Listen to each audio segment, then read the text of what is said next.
સ્વાધ્યાય 3.11 જેમાં આપણે કીધું છે કે નીચે આપેલ કથનોને ધ્યાનપૂર્વક વાંચી ઉદાહરણ અને કારણ સહિત તે સાચા છે કે ખોટા તે દર્શાવો કણની એક પારિમાણિક ગતિમાં. અહીંયા આપણે કેટલાક કથનો આપેલા છે જે આપણે વાંચીને નક્કી કરવાના છે કે સાચા છે કે ખોટા. સાચા હોય કે ખોટા હોય એના આપણે કારણ આપવાના છે. તો પહેલું વિધાન આપણને આપેલું છે એ, કોઈ એક ક્ષણે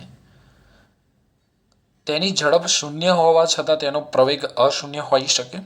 આપણને એવું કીધું છે કે કોઈ એક ક્ષણે પદાર્થની ઝડપ શૂન્ય હોવા છતાં પ્રવેગ અશૂન્ય હોઈ શકે. તો તમે જાતે નક્કી કરો કે આપેલ વિધાન સાચું છે કે ખોટું. તો આપેલું વિધાન સાચું છે. જો ઝડપ શૂન્ય હોવા છતાં પ્રવેગ અશૂન્ય હોઈ શકે. આપણે આની આગળના જ દાખલામાં ચર્ચા કરી કે જ્યારે કોઈ પદાર્થને ઉર્ધ્વ દિશામાં ફેંકવામાં આવે, જ્યારે કોઈ પદાર્થને ઉર્ધ્વ દિશામાં ફેંકવામાં આવે, જ્યારે પદાર્થ મહત્તમ ઊંચાઈ પ્રાપ્ત કરે ત્યારે તેનો વેગ કેવો હોય? શૂન્ય. પરંતુ એનો પ્રવેગ અધો દિશામાં, શિરોલંબ અધો દિશામાં હોય છે.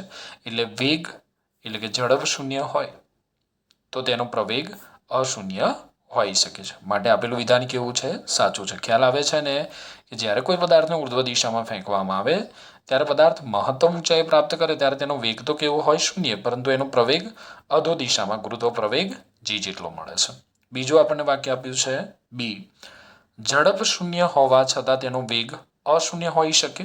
ઝડપ શૂન્ય હોવા છતાં તેનો વેગ અશૂન્ય હોઈ શકે.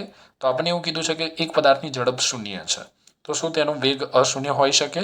આ શક્ય જ નથી. આપેલું વિધાન ખોટું છે. કેમ ખોટું છે? તો ઝડપ બરાબર થાય વેગનું મૂલ્ય.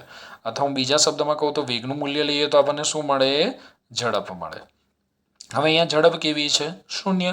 તો પછી વેગ પણ કેવો હોય? શૂન્ય. એટલે આપેલું વિધાન કેવું છે? ખોટું છે. જો ઝડપ શૂન્ય હોય તો વેગ શૂન્ય જ મળે. ત્રીજું વાક્ય સી, ઝડપ અચળો હોય તો પ્રવેગ હંમેશા શૂન્ય હોય. યસ. તો આપેલું વિધાન સાચું છે. પ્રવેગ એ બરાબર dv/dt બરાબર. ઝડપ v અહીંયા કેવી કીધી છે? અચળ. અને કોઈ પણ અચળોનું વિકલન કરીએ તો આપણને વિકલન કેવું મળે? શૂન્ય. તો આપણે કહી શકીએ ઝડપ અચળ હોય તો પછી પ્રવેગનું મૂલ્ય શૂન્ય હોઈ શકે. ડી, પ્રવેગ ધન મૂલ્ય માટે અથવા પ્રવેગના ધન મૂલ્ય માટે ગતિ વધતી હોય છે. તમને એવું કીધું છે કે જો પ્રવેગનું મૂલ્ય ધન હોય તો હંમેશા ગતિ વધતી હોય. તો આપેલ વિધાન કેવું છે? ખોટું છે. કેમ ખોટું છે? સમજો. ચલો હવે પહેલા આ સમજી લો કે જો વેગ અને પ્રવેગ એક જ દિશામાં હોય ને તો ઝડપ વધે.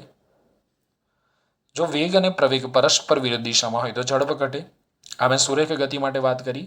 આ મુક્ત પતન માટે વાત કરી રહ્યો છું. વેગ અને પ્રવેગ એક જ દિશામાં હોય, મુક્ત પતન કરતો હોય તો આપણને ખબર પદાર્થ જેમ જેમ નીચે આવે ઝડપ વધતી જાય. વેગ પણ અધો દિશામાં છે, પ્રવેગ પણ અધો દિશામાં. જ્યારે કોઈ પદાર્થને ઉર્ધ્વ દિશામાં ફેંકવામાં આવે તો વેગ તો ઉપરની દિશામાં હોય પરંતુ પ્રવેગ કઈ દિશામાં હોય? નીચેની દિશામાં. આથી જેમ જેમ ઉપર જશે એમ એની ઝડપ ઘટતી જશે. તો યાદ રહ્યું, વેગ અને પ્રવેગ એક જ દિશામાં, ઝડપ વધે, વેગ વધે. વેગ અને પ્રવેગ પરસ્પર વિરુદ્ધ દિશામાં, ઝડપ ઘટે, વેગ ઘટે. હવે આપણને શું પૂછ્યું છે કે પ્રવેગ, ઓકે વાક્ય ફરી વાંચીએ. ક્યાં ગયું? આ રહ્યું. પ્રવેગના ધન મૂલ્ય માટે ગતિ વધતી હોય. તો તમને એવું કીધું છે કે પ્રવેગ ધન હોય તો ગતિ વધતી હોય. જો હવે એને આકૃતિ દ્વારા સમજી શકાય. ધારો હું આમાં છે ને અધો દિશાને હું ધન લઈ લઉં છું. આપણે આગળના દાખલામાં ચર્ચા કરી હતી ને. તો અહીંયા પ્રવેગ કેવો છે? ધન થઈ જશે કારણ કે પ્રવેગ અધો દિશામાં છે. તો અહીંયા અધો દિશાનું હું ધન લઈ લઉં તો પ્રવેગ ધન થઈ ગયો. તો આપણને શું પૂછ્યું છે? પ્રવેગના ધન મૂલ્ય માટે ગતિ વધતી હોય. તો અહીંયા પ્રવેગ તો ધન થયો પરંતુ ગતિ વધતી જાય છે. અહીંયા તો ગતિ ઘટતી જાય છે જેમ જેમ ઉપર જાય છે. કારણ કે વેગ અને પ્રવેગ પરસ્પર કેવી દિશામાં છે? વિરોધ દિશામાં છે. તો આપણે એ કારણ લખી શકીએ. જો આપણે અધો દિશાને ધન દિશા ગણીએ અને પદાર્થને જો ઉર્ધ્વ દિશામાં ફેંકવામાં આવે તો એની ઝડપ તો ઘટતી જાય પ્રવેગ, પરંતુ પદાર્થનો ગુરુત્વ પ્રવેગ અધો દિશામાં હોવાથી ધન મળે. એટલે આપણે અધો દિશા અને ધન ગણીએ અને પદાર્થને જો ઉપરની દિશામાં ફેંકવામાં આવે તો પ્રવેગ અધો દિશામાં હોવાથી ધન મળે અને પદાર્થ ઉપર જતો હોવાથી એની ઝડપ ઘટતી જાય. આથી પ્રવેગ એવું જરૂરી નથી કે પ્રવેગના ધન મૂલ્ય માટે ગતિ વધતી જ હોય. ઓકે, ક્લિયર થઈ ગયું દોસ્તો? આ ચલો સ્ક્રીનશોટ લઈ લો. First, second.